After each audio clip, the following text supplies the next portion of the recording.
Not everything happens for a reason, but more like, what do you do when you're trying to believe but you're struggling? Okay, so this episode is going to be a little bit more real than usual. I've been going through something lately that I don't know how to talk about at first, and honestly, I wasn't sure if I even wanted to, but I have been losing my hair. I know that might sound small to some people, but it hasn't felt small to me at all.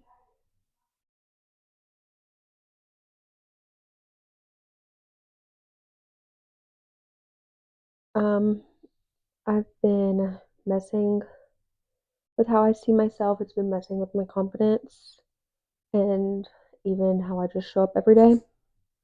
And at the same time, I've been getting deeper in my faith. And I feel like those two things are colliding in a way I did not expect. Um, so, like, trying to trust God while also feeling like everything is kind of out of my control. So, yeah, we're going to be talking about that. Welcome to Manics with the Mic, the podcast where chaotic thoughts meet honest conversations. I'm your host, Morgan, and this is Unpacking Life, Healing Friendships, and whatever spiral I am currently in. So, let's start off with losing my hair and losing control. Um, it isn't just about hair, it's about identity, control, confidence, and fear. Um, so, the moment I realized it was actually happening, um, so for a couple of weeks, I kind of knew my hair was falling out. Um, a little bit more and more, like in the tub when I was washing my hair. Um, it started like shedding a little bit more than usual, but I had just bleached my hair, and I thought that's what it was until one day I took a shower, and after I went to brush my hair, and the first pass I did, I guess like I just caught it in my peripheral and I realized, holy cow, all my hair is in my brush. My brush was full. One pass. Um, that's kind of when I noticed this. So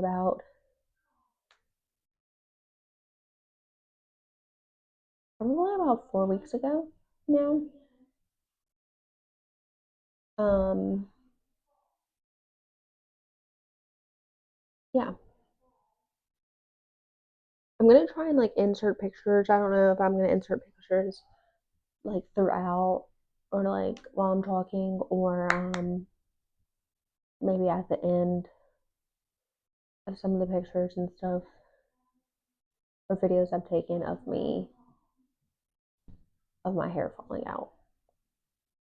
Um, it is not hair breakage. Um, my doctor thinks that it is this thing called let me look it up just to be sure. This thing called telogen effluvium. I do go to the dermatologist um Friday, but there has been lots and lots of blood work done. Um, but literal clumps of my hair, all the way. You can see it when you pull it out. Um, it's the hair follicle is at the end. So no, it's not because I bleached my hair. Um, anything like that. So, telogen effluvium is a common temporary form of hair loss, often caused by stress, hormonal changes, illness, anything like that. Um, so let's kind of talk about why I think this has happened.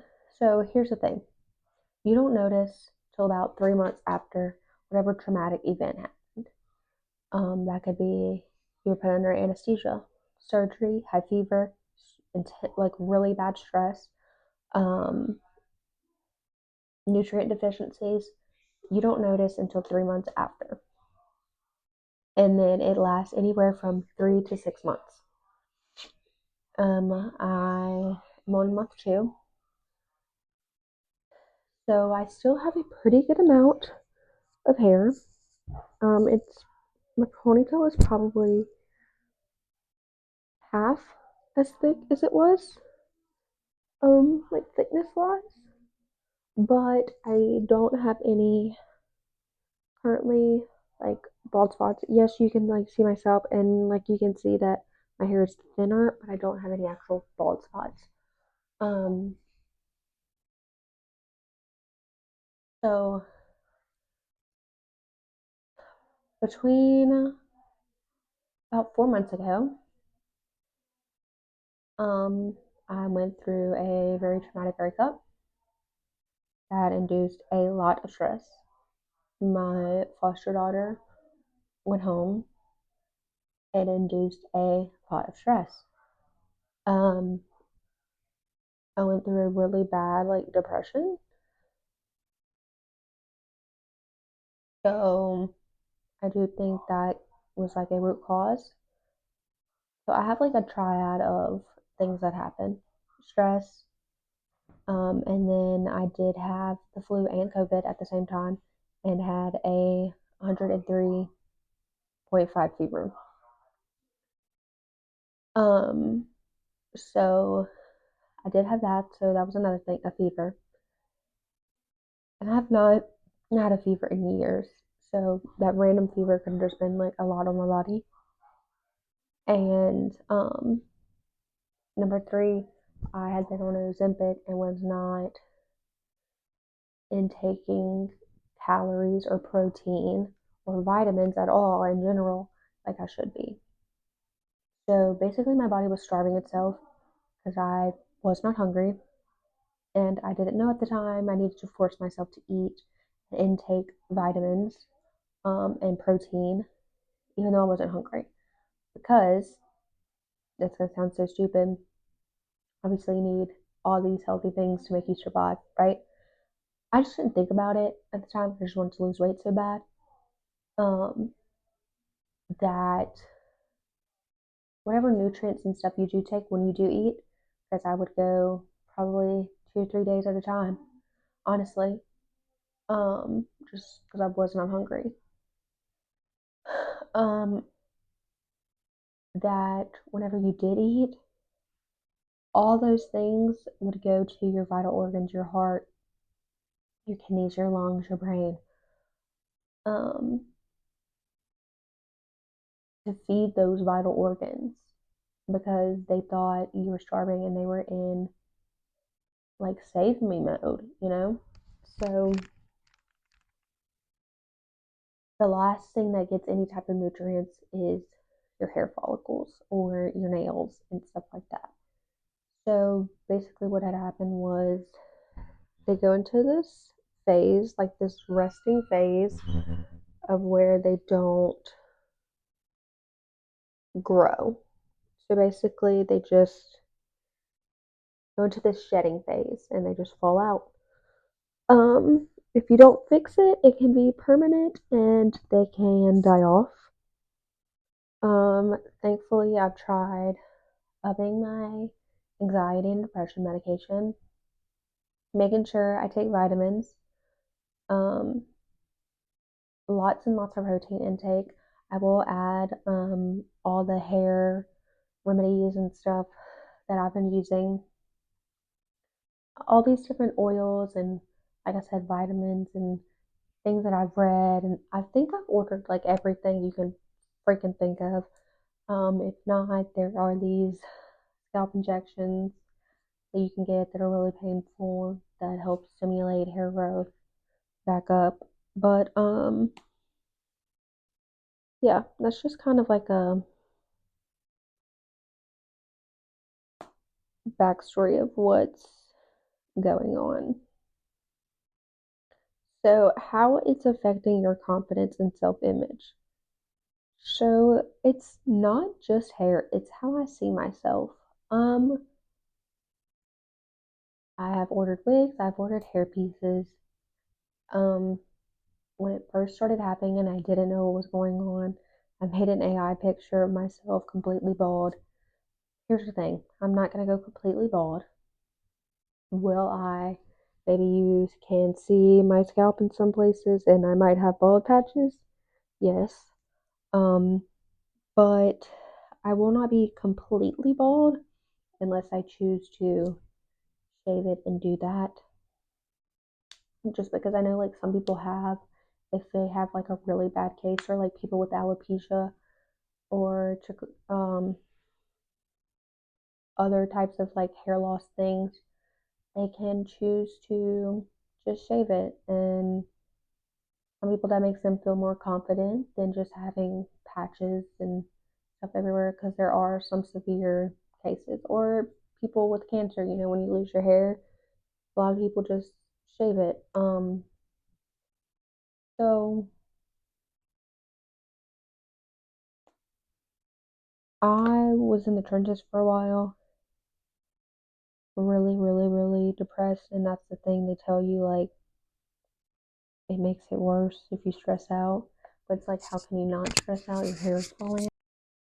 Anyway, so I had to go through this like little depressing episode where I was like depressed every day, and it was a lot. I had to take a Xanax every single day. Um, People tell you it's just hair. It's not just hair.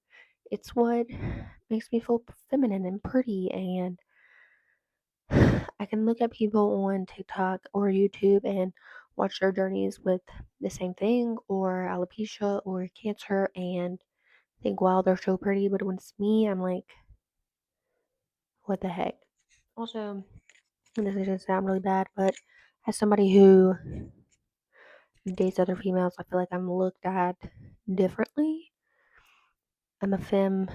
I couldn't pull off the whole mass short hair thing. Um, and I feel like females judge other females harsher than it would be if I was dating a dude. I feel like dudes will just do anything, and especially the type of girls I date, which I should probably stop doing that. Okay, that's a different topic. Okay. The things people say that don't help. It's just hair. It'll grow back. You have a pretty face. So your face card doesn't decline. It doesn't matter what your hair looks like. Um, it's not about that. It's about what's on the inside. All those things are great.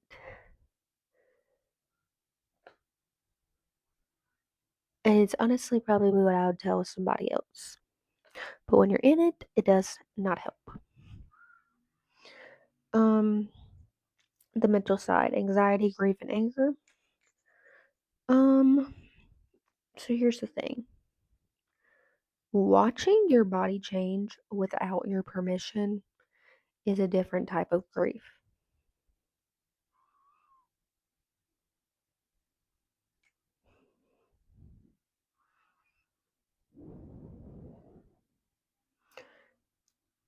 So, I mean that basically sums it up. I do have anxiety.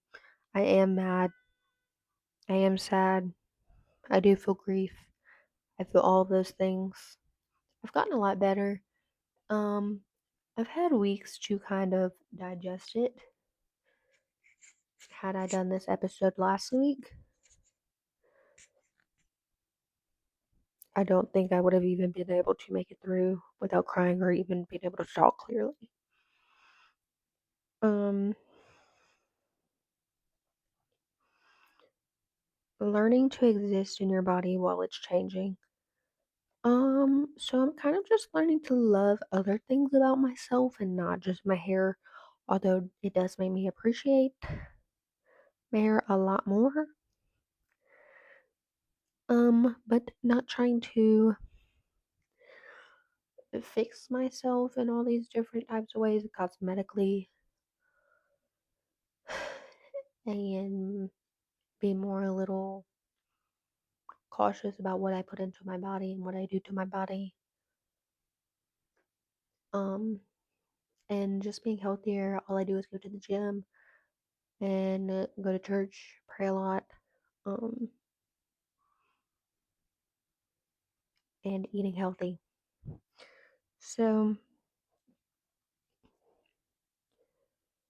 let's go a little deeper. The fear of what if it gets worse.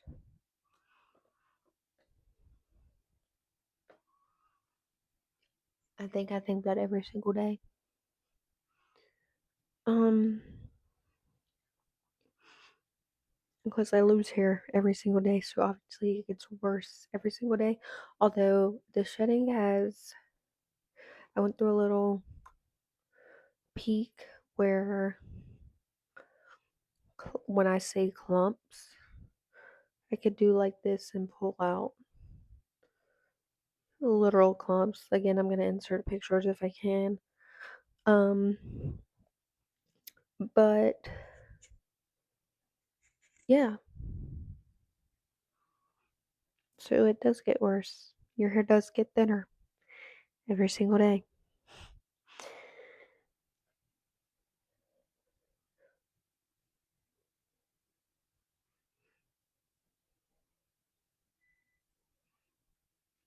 Um, Another thing I'm working on is who am I without the way I look. So I think I've always been like a pretty insecure person, even though sometimes I act cocky and like I'm okay and like with the way I look. I don't think I've ever been okay with the way I looked. Hence the lip injections, the bleaching my hair, the Ozempic. Clearly, I'm insecure with a lot of things physically. So this is kind of trying to teach me, I think, that it's not just about the way I look. And I know that in my heart. It's just my head that plays a big part in that sometimes. Um,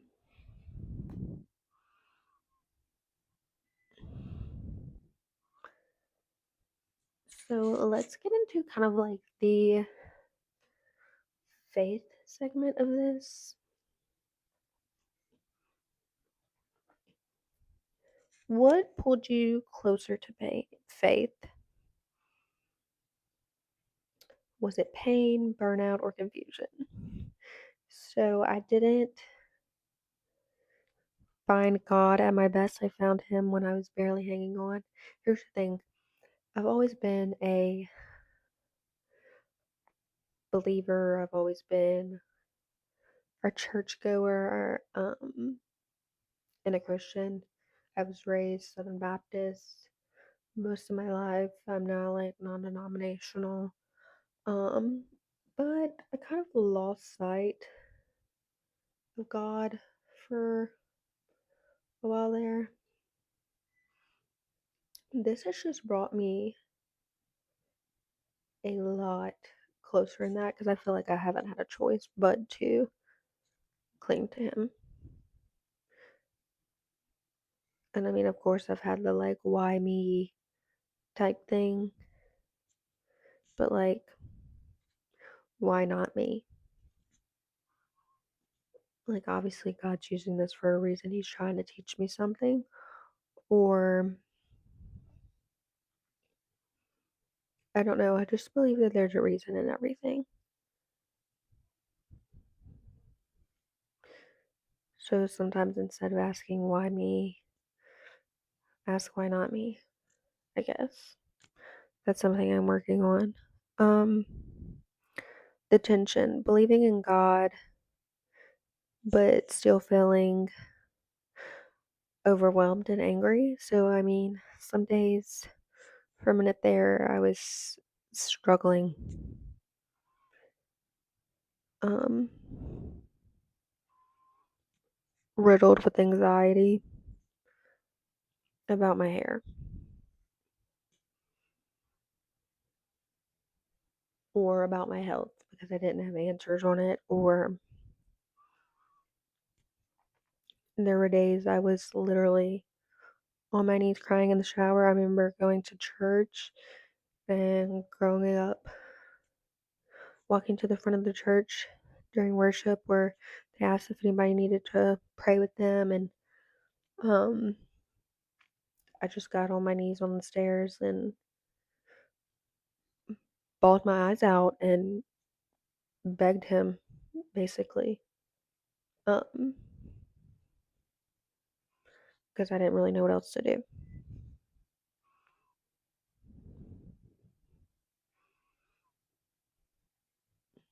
How you talk to God when you don't have the right words. Um, I still feel like I'm not great at praying. I still feel like I don't know how to pray correctly. Um, but I feel like God already knows what you're feeling. He already knows what you're thinking. He already knows what you're going through. So if you just talk to him and say, you know,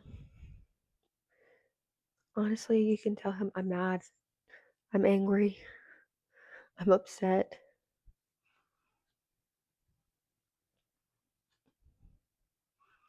But I try to always include thank you for putting a roof over my head. Thank you for my job. Thank you for my car. Thank you for my foster kids that you've put in my life. Thank you for like all these things, that I am thankful for and I do have. Um, but the truth is you can just talk to him like you would talk to anybody. There's people that are like good prayers that you see everywhere. It doesn't have to be like that. Um, God knows what's in your heart and he knows what you're trying to say. He knows what you're feeling already. What do I do when I pray and nothing changes? Even if you don't feel like things are changing, God is making moves that you don't know about. God is working behind the scenes. There are things happening. Um, and sometimes nothing changes is maybe what you need. God is still working on things. Just because you pray for something doesn't mean that that's what's best for you or that's what's in his plan, because what's in his plan is going to happen regardless. Can you have faith and still be mad at God? Um, Faith isn't peaceful all the time. Sometimes it's frustrating. I try not to be mad at God, but have I? Yes. Because I'll tell him, like, I'm angry, I'm frustrated, I'm mad, like I said.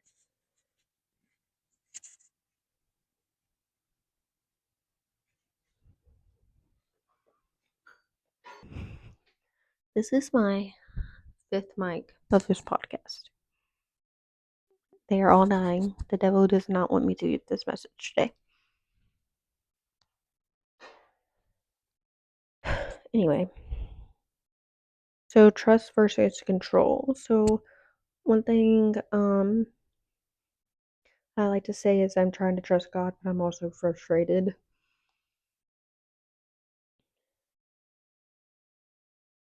I just want to go back to that this is my fifth mic.